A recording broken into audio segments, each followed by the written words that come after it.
Hello. तो मेरा नाम पूजा है और ये वीडियो प्लीज स्किप मत करिएगा, ये बहुत ज्यादा इम्पोर्टेंट वीडियो है।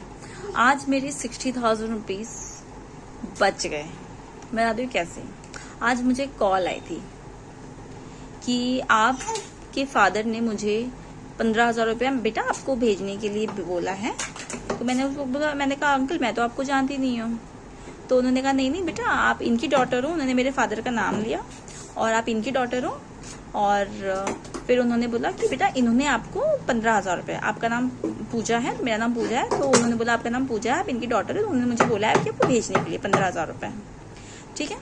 तो मैंने कहा नहीं अंकल मैं एक बार अपने पापा से कंफर्म कर लेती हूँ, मैं तो आपको जानती नहीं हूँ। मेरे पापा ऐसा क्यों बोलेंगे, पर मैं एक बार कंफर्म कह नहीं बेटा इसकी कोई ज़रूरत नहीं है, मैं आपको भेज रहा हूँ। तो उन्होंने मुझे फिर भेजे, ऐसे भेजने का नाटक किया। ठीक है। वो उन्होंने मुझे कोई नंबर पे से, मैं ये नंबर स्क्रीनशॉट लगा रही हूँ, उन्होंने मुझे वो नंबर पे से ठीक है वो लिख के भेजा। उनको लगा कोई मतलब कोई ऐसी बेवकूफ सी लड़की है, उसको समझ नहीं आएगा ये सब चीजें। ठीक है। तो सुनो ठीक है, ये चीजें मैं उनको बोली नहीं। मैंने कहा हाँ मैं भी उस टाइम पे ध्यान नहीं दिया कुछ सेकंड्स के लिए कि ये अच्छा। मैंने फिर एक बार पहले उन्होंने 10,000 रुपये भेजे, फिर उन्होंने फिर बोला मैं 5,000 रुपये और भेज रहा हूँ, आप चेक करके बताओगे। फिर 5,000 नहीं, 50,000 मैसेज टाइप किया था, भेजे नहीं थे, पर उसमें लगेगा कि ऐसा मैसेज था कि आपको लगेगा कि उसने भेज दिया है। आप एक सेकंड आप देखोगे तो आप बिलीव कर लोगे। ठीक है।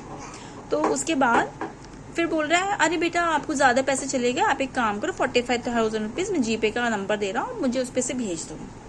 ठीक है। मैंने कहा अंकल मैं एक बार अपने पापा से वापस कंफर्म कर लेती हूँ। ठीक है। फिर कह रहा है नहीं आप नंबर लिखो। फिर मैंने जीपे का नंबर लिखा, तो फिर कह रहा है कि मैंने फिर अपना बैलेंस पहले तो चेक किया। मैंने कहा मेरा बैलेंस तो इतना ही है। फिर मैंने देखा ओ अच्छा ये नंबर तो मैंने एक सेकंड से निकल गया था। मैंने ये ना मेरा तो बैलेंस यही है। और क्या मुझसे कह रहा है कि आप बताओ ये किसके नाम पर है। मैंने कहा ये मुझे नंबर मैंने सोचा ये कि मेरा ये मुझे नंबर दे रहा है तो इसको पता नहीं है कि ये किसके नाम पर है। मैंने कहा आप बताओ ना आपका किसके नाम पर है। ठीक है। कह रहा नहीं आप बताइए हॉस्पिटल का नंबर है ना, तो इसलिए मैंने कहा हॉस्पिटल नंबर आप मुझे क्यों दे रहे हो। ठीक है। मैंने कहा अंकल एक आप फोन रखो, मैं अपने पापा से मैं पूछ लेती हूँ तभी। फिर मैंने ना फोन रख दिया, वो रख नहीं रहा था, पर मैंने कहा मैं अंकल पर फोन रख दूंगा। ठीक है। फिर उसके बाद मैंने फिर उसके अच्छे से मैसेज देखे। मैंने कहा ये तो इसने टेक्स्ट मैसेज भेजा है। ठीक है। मैं आपको फोटो लगा रही हूँ। टेक्स्ट मैसेज भेजा उसने और उसमें था एक बार 10,000 का, एक बार 50,000 का। और फिर हमने अपने पापा को फोन किया। मैंने कहा ऐसे से आपने किसी को बोला है कि ना नहीं मेरी तो ऐसी कोई बात नहीं है। फिर मैं समझ गई कि ये मतलब कितना होशियार आदमी है, मतलब ठीक है समझ लो। तो उसके बाद फिर मैंने उसको पूछा, फोन किया मैंने उसको, उसका नंबर ठीक है, उसका नंबर भी बता दे रही हूँ, ये ना उसका नंबर है उसको। ठीक है। उसने मुझे फिर मैंने उसको कॉल किया। मैंने कहा अंकल कौन से नंबर बताओ। मैं समझ गई भाई क्या है ये, अंकल बताओ कौन से नंबर। फिर उसने मुझे गाली वाली देने लग गया। ठीक है। फिर मैंने फिर कॉल कट कर दी। तो बताओ मैंने आज मेरी ओवर थिंकिंग से, मेरे बेवकूफ बनने से मैं अब बच गई। सो ओवर थिंकिंग भी करना चाहिए। मतलब मैं पता है जब से कॉल आई है ना तब से मैं बहुत सोच में पड़ गई हूँ कि मतलब कैसे अजीब से लोग हैं।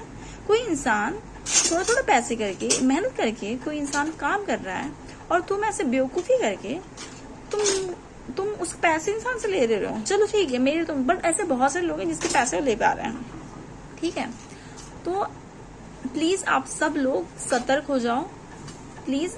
मैं तो पता है सोचती थी कि यार पता नहीं कैसे लोगों के साथ होता है, बट आज मुझे भी कॉल आ गई। तो ये उसका नंबर है और ये उसने व्हाट्सएप पे था, ये तो व्हाट्सएप पे फ्रॉड वाला है। आप लोग प्लीज इस चीजों से सतर्क हो जाओ। I request you. एंड कुछ भी करने के पहले बहुत बार सोचो, बहुत बार। Bye bye, take care.